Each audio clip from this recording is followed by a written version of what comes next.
Very, very poor.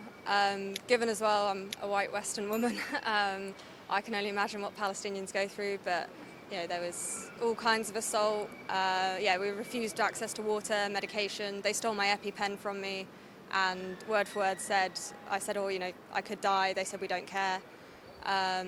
No, women forcibly had their hijabs removed by men in front of men. We refused sleep, water, food, everything you can think of, really, basic decency. Terrible. But at the same time, their incompetence really showed through.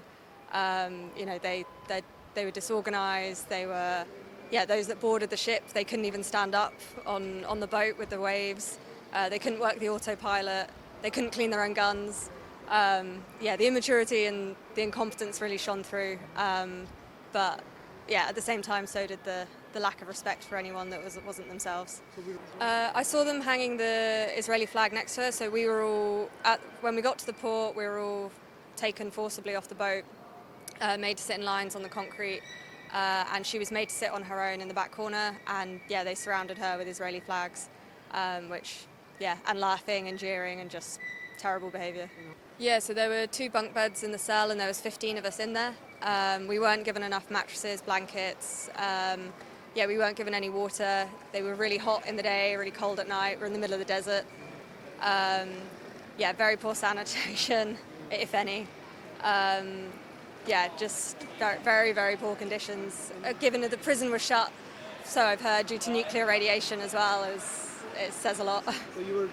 The Turks treated us amazingly well. I have to say, from the moment we landed, I was ill from drinking the water. We had no other option. I was about to pass out. They were brilliant. As soon as we landed, they gave us coats, shoes. These are still my prison clothes, unfortunately. But I've not been able to change in how many days it's been. They provided food.